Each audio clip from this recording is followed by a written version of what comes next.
Hi friends, welcome to Nishta kitchen special. మా Nishta kitchen స్పెషల్లో ఇవాళ ఉండ్రాల పాయసం చేసుకుంటున్నాను నేను. దానికోసం నేను కేజీ వరిపిండి తీసుకున్నాను. నేను దీంతో 2 వచ్చాయి నాకు.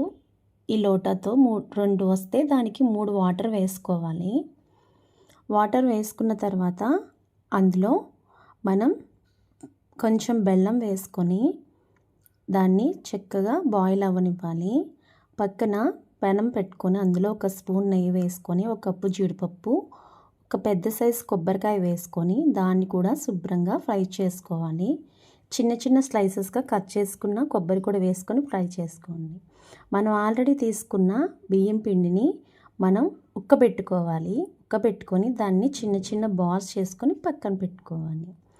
అలాగే మనకి పాయసానికి బెల్లం సిద్ధం చేసుకోవాలి. నేను 3/4 కేజీ బెల్లం కరిగించుకొని వడగట్టుకున్నాను. ఇలాగా చిన్న చిన్న బాల్స్ చేసుకొని పక్కన పెట్టుకోవాలి. అలాగే మనకి చూసారా, బెల్లం బాగా బాయిల్ అవుతుంది కదా, అందులో మనం చేసుకున్న ఉండ్రాళ్ళు ఉన్నాయి కదా, ఆ ఉండ్రాళ్ళు మొత్తం కూడా అందులో వేసుకొని చక్కగా దగ్గరుంటూ కలుపుకొని కుక్ చేసుకోవాలి.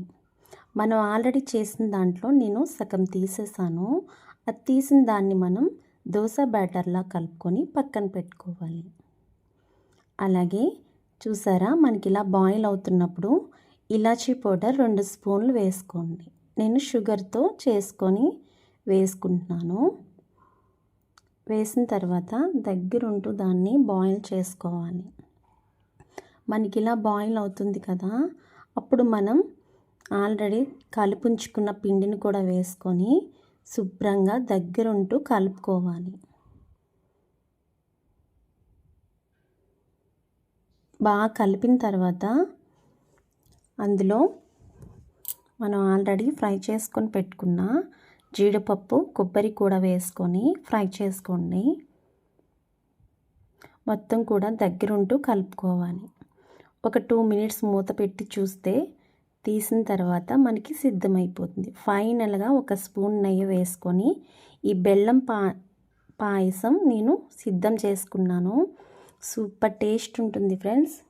చూసారా, బెల్లం పాయసం ఇలా చేసుకొని వినాయకుడికి నైవేద్యంగా నేను పెట్టబోతున్నాను. నాలాగే మీరు కూడా చేయండి. బెల్లం అన్నీ పర్ఫెక్ట్గా సరిపోతాయి. నేను టేస్ట్ చేసి ఎలా వచ్చిందో చెప్తాను. సూపర్ ఫ్రెండ్స్, చాలా పర్ఫెక్ట్గా వచ్చింది.